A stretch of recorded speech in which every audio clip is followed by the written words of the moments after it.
میں ایک دفعہ اگر بات بتاؤں، نام نہیں لوں گا، بینک میں تھا ایک لڑکا، الائٹ بینک میں تھا، میں اس وقت مسلم یونیورسٹی بینک میں تھا، دینا میری گاڑی میں ہی میں اس کو ساتھ لے کے جاتا تھا، وہ بھی مینیجر تھا۔ میں نے بڑے اپنے پیروں کی بڑی تعریف کرتا تھا، میں نہیں بتاؤں گا کون پیر، یہ نہیں میں بتاؤں گا۔ صحیح بات ہے۔ میں نے اس سے ایک دن سوال کیا، میں نے کہا تیرے پیر صاحب کے پاس کون آتا ہے؟ تیرے پیر صاحب کے پاس کون آتا کہتا ہے سنی مسلمان، یعنی کہ بریلوی۔ میں نے کہا یار اب مجھے یہ تو بتا، اللہ کس کا ہے؟ اللہ کس کا ہے؟ چپ رہا تھوڑی دیر، پھر کہتا ہے سب کا۔ میں کہا رسول کس کا ہے؟ سب کا۔ پھر سوچ میں پڑ گیا، کہتا ہے سب کا۔ میں کہا تیرے پیر کے پاس صرف سنی آتے ہیں تو وہ ولی کیسے ہو گیا اگر اس کے پاس سب نہیں آتے؟ ولی ہونے کے لیے، درویش ہونے کے لیے تو ضروری ہے کہ سب آئیں اس کے پاس۔ ایک مخصوص گروپ آ رہا ہے تو وہ ولایت کدھر آ گئی؟ کیا بات جی بے شک جی آئی سمجھ میں نہیں آئی؟ آ گیا جی۔ دیکھو گروہ ٹوٹا کہ نہ ٹوٹا جی؟ ہاں ٹوٹ گیا نا گروہ بندی تفرقہ اللہ نو پسند نہیں ہے۔ میری بات آپ سمجھ رہے ہیں؟ کتنی آسان بات کیا ہے۔ بات ہے بابا جی، مینوں یاد آ گئی سورہ نام دی۔ سورہ نام چ اللہ پاک فرماندا ہے نبی، جن لوگوں نے دین میں نئی راہ ایجاد کی اور مختلف گروہ بنا لیے، تمہارا ان سے کوئی تعلق نہیں۔ فاروقی صاحب پہلے دن تو سبق جڑا ہے نا بابا جی دا، نفرت نہیں۔ کوئی بھی چیز ہے نا، وہ دی کامیابی دے پیچھے بابا جی کہندے محبت ہے۔ نفرت تانوں اگے ٹرنے نہیں دین لئی، اور محبت جڑی ہے نا، نفرت تو پتھر ہے راستے پتھر ہے۔ ایک جملہ میں دینا، میں نیگیٹیوٹی تے بڑا بولتا سا، نیگیٹو اور بڑا نیگیٹو، اے کیوں ہو رہا ہے، وہ کیوں ہو رہا ہے، اے کیوں ہو رہا ہے۔ تو میرے کسی بابا جی نے بٹھا کے کیا مینوں کہندے نے کدے صبح نکلے بازار، ارلی مارننگ محج ہے جی، کئی دفعہ نکلنا، اس وقت گڈی رکھی سی نا، رینٹ تے دینی ہوندی سی۔ کہندے نے پٹھان، میں کہ جی پٹھان کوڑے نو فروت دین، اور کوڑے وچوں نا تھیلا جا پکڑے ہوندا ہے تے کوڑے وچوں گند چ پتہ نہیں کی لوٹ دے رہندے نے۔ کہندے کوئی نہ کوئی چیز وہ اچھی ہوے گی جیڑی اس باؤٹ کا لوٹ دین پہ۔ تو تینوں میں یہ نصیحت کرنا کہ جتنی وڈی بھی خرابی ہوئے نا، وہ اچھائی لوڑنی یار۔ کیا آج دے معاشرے کیا بات، میں آپ کو بتاؤں، تزکیے کے لیے رکھو یار۔ آپ قرآن کا مطالعہ کرتے ہیں، بالکل حدیث کا، لیکن خدا کے واسطے اپنی اس پوری زندگی میں کبھی 24 گھنٹوں میں سے ایک ساتھ نکال کے یہ ایک بات یاد رکھنا فاروقی صاحب، عصبیت جو ہے نا وہ ایمان کو کھا جاتی ہے، یاد رکھیے گا۔ عصبیت نسل کی ہو، گروپ کی ہو، مسلک کی ہو، اور حالات کی ہو، کوئی بھی ہو، کیونکہ تعصب جو ہے نا یہ دل کو سیاہ کر دیتا ہے، سیاہ دل میں اللہ کا نور نہیں اترتا۔ کیا بات، ختم اللہ علیہ قلوبہم۔ واہ واہ بہت سے۔ جو آفاقیت ہے نا وہ عصبیت کی موت ہے۔ آفاقیت کہ اللہ کا پھول سب کو خوشبو یکساں دے رہا ہے، تمیز کر رہا ہے نیک و بد کی۔ اللہ کا شہد سب کو شفا دے رہا ہے، ڈاکو کو بھی دے رہا ہے، ہر ایک کو دے رہا ہے، اللہ کا سورج سب کو روشنی دے رہا ہے، سب کو دے رہا ہے۔ کیا بات ہے۔ آفاقیت اگر آپ کے اندر سوچ میں آ گئی تو آپ امر ہو جائیں گے، ورنہ نہیں ہوں گے۔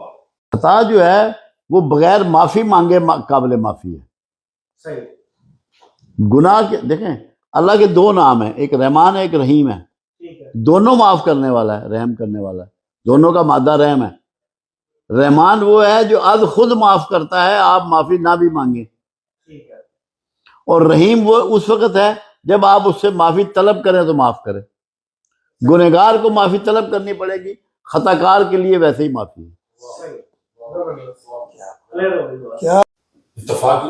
پھر آپ رمضان کو کیسے سمجھیں گے حضرت؟ جی جی بالکل، اگر رمضان دے مہینے نہیں آمدی دی روح دے نہیں پتا، آپ کو پتہ ہی نہیں ہے، یو نیور نو۔ رمضان کے معنی ہے جھلسا دینے والا، خاکستر کر دینے والا۔ کس کو؟ گناہوں کو۔ کیا کہنے جی اب جب یہ معنی پتہ ہوں گے تو رمضان کی فضیلت کہاں جا پہنچی کیا بات، بہت بڑھ گئی. جی، کہ اس نے آپ کے گناہوں کو جھلسا دینا ہے، فنش کر دینا ہے.